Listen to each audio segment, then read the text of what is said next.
da naši gledatelji preciznije mogu vidjeti kakvi projekti i centri izvrsnosti mogu postojati u Hrvatskoj. Ja vas molim da u nekoliko minuta projekte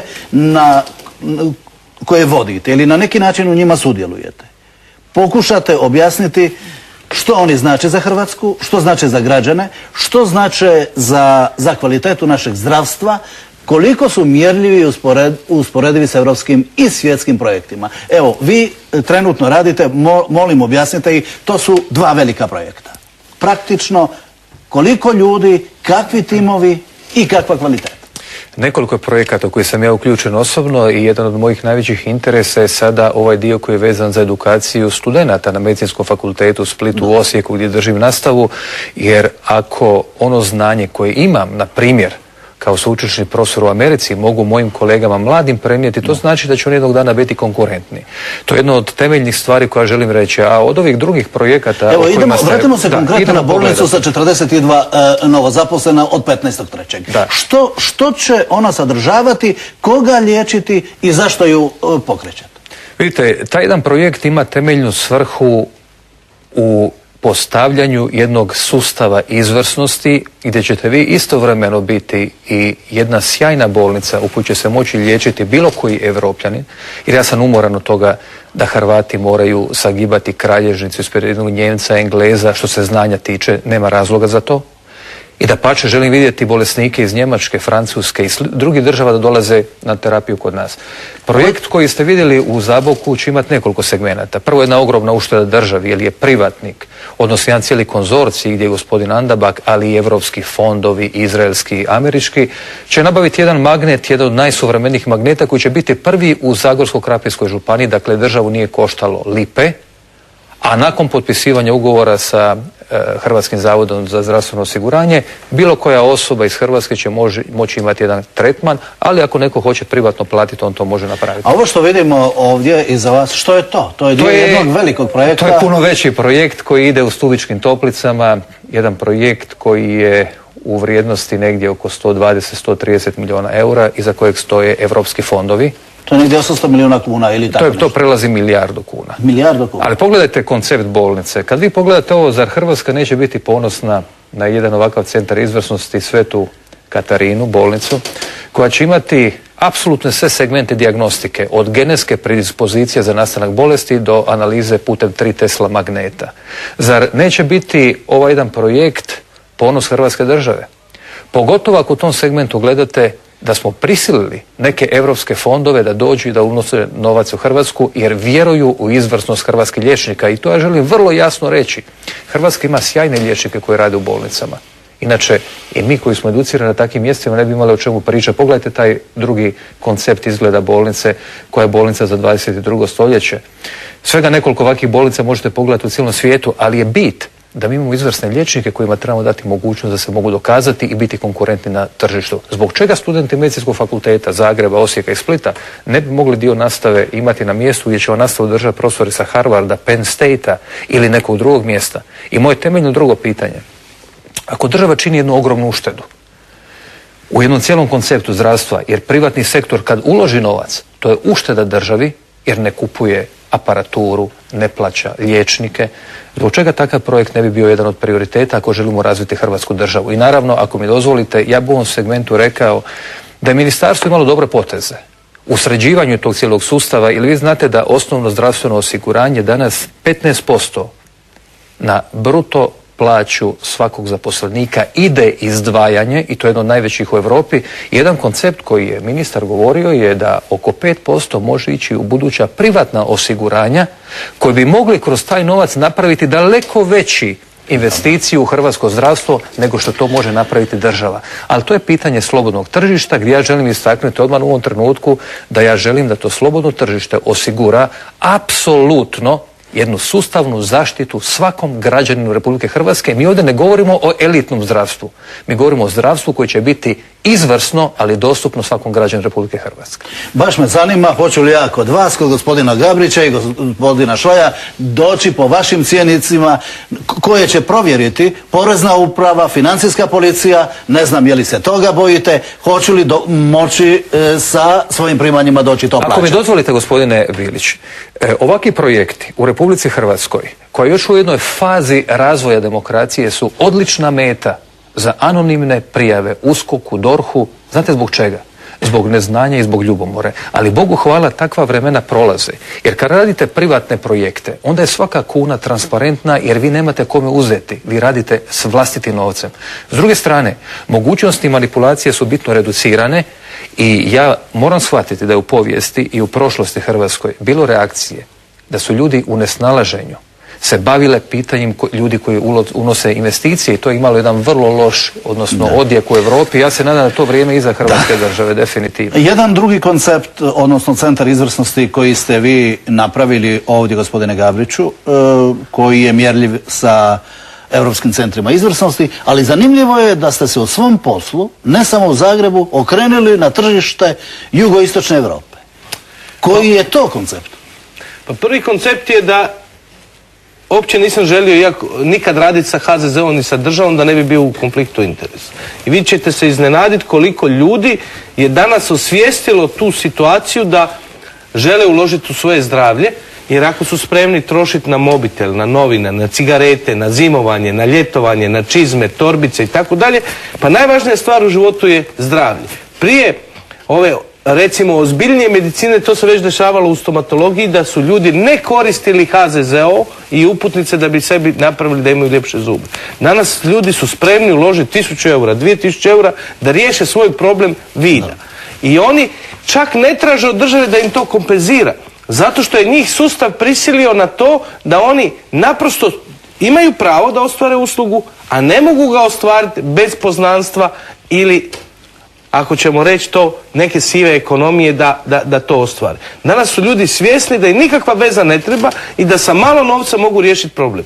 Kad će doći ta situacija da vi možete napraviti? To vam je ista priča kao sa auto osiguranjem. Koliko danas ljudi plaća kasko? Zato što ne žele da se njihov ljubomimac ukrade automobil, da ako naprave grešku pa razbiju auto. Dakle, ljudi moraju postati svjesni da država Hrvatska, naprosto njezin ekonomski status nije takav da može osigurati sva prava koja su jednaka kao u Austriji, Sloveniji ili razvijenim zemljama, se ne mogu sa 3 milijarde eura koliko mi danas izdajemo ostvariti. I zbog toga nastaje sindrom uskih vrata, redovi, čekanje, uz to postoji neracionalizacija, organizacija i tako dalje. Razni razlozi zašto to ne funkcionira. Ali ljudi moraju biti svjesni da moraju početi štediti, ulagati za svoje zdravlje i kao što koriste kasko policu za automobil, će koristiti policu i za zdravlje. Dobro, i tada će biti moguće to napraviti. Vi ste vaš projekt uložili, čini mi se, ne znam, 2-3 milijuna eura, ja ne znam detalje, ali mene zanima, ako je to vrhunski centar izvrsnosti, zašto vi ne radite, osim u Zagrebu, zašto ne radite u Ljubljani, zašto ne radite u Beču i Trstu, a radite osim u Zagrebu u Banja Luci, u Subotici, u Zemunu, u Prištini, u Crnoj Gori? Pa vrlo jednostavno, zato što postoji tradicija dobre medicinske edukacije u Zagrebu, u Hrvatskoj, i ta znanja i ta iskustva, taj onaj koji zovemo know-how, treba primijeniti tamo gdje vas trebaju. Dakle, ono što ja radim u Zagrebu postoji u Sloveniji, postoji u Austriji, ali postoji i protekcionizam u kojem, da bi ja otvorio u Sloveniji kliniku, moram nostrificirati svoje diplome, proces dugo traje jer nismo u Europskoj uniji. Moram polagati slovenski jezik, moram čekati papire i dozvole 1-2 dana. Za razliku od toga, istog bivše nam zemlje u kojoj smo živjeli u Jugoslaviji ne traži takve procedure, a imaju potrebu za time. Dakle, oni koriste naše znanja, naše iskustva koji su nekoliko godina ispred njihovih, da mi budemo ti konzultanti, ljudi koji će im omogućiti pristup novim tehnologijama, novom znanju i da od tog posla se može može pristojno živjeti. Jeste li vi tamo samo konsultanti ili ste vlasnici i suvlasnici?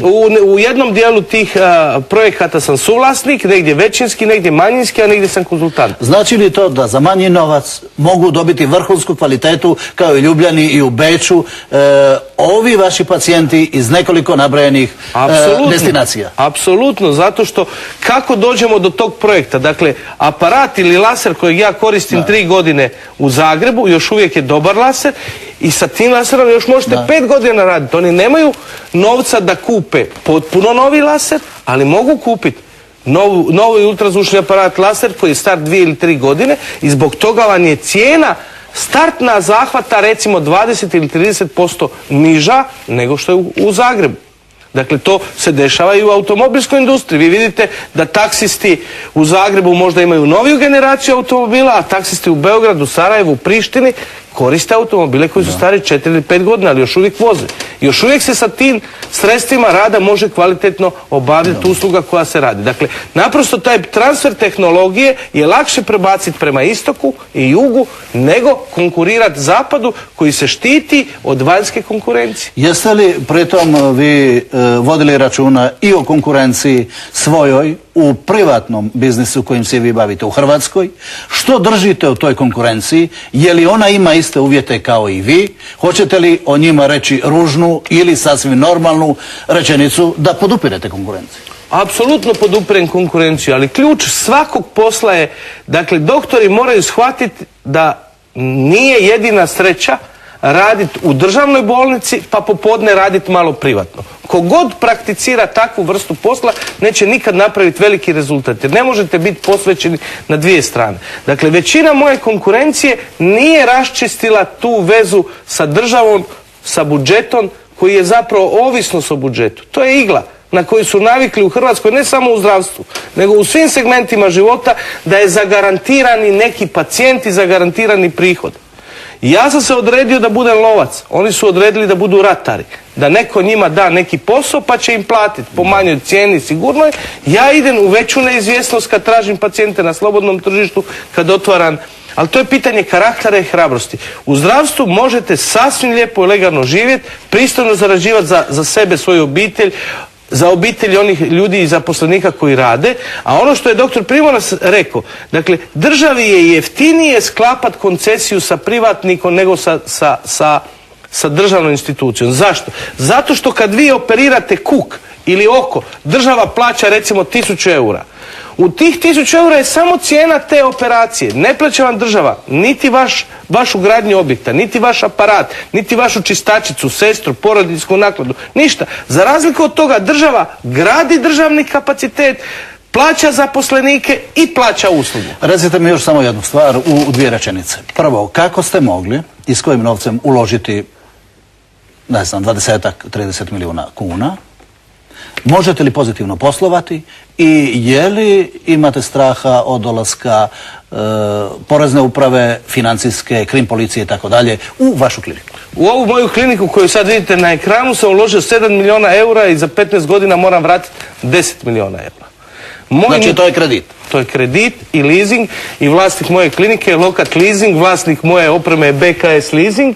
Dakle, moj nulti trošak svaki mjesec je preko 300.000 eura. Šta vas je natjeralo na taj rizik? Na taj rizik me natjeralo upravo to što sam se osjećao neprepoznatim u državnom sustavu jer sam 2 puta doživio da sam politički podoban i 2 puta nepodoban. I onda sam vidio kad sam podoban dobivam mrvice da nešto mogu stvarati i raditi, a kad sam nepodoban moram čekati. I odlučio sam da sam odlučio na svojoj sudbini. Upravo ono o čemu i profesor Primorac rekao. Nema ni jedan razlog zašto bi Njemac, Austrijanac ili Amerikanac bolje vozio bicikl od mene. Moram imati taj bicikl, neko mi u početku treba malo pomoć i onda mogu ja voziti bicikl.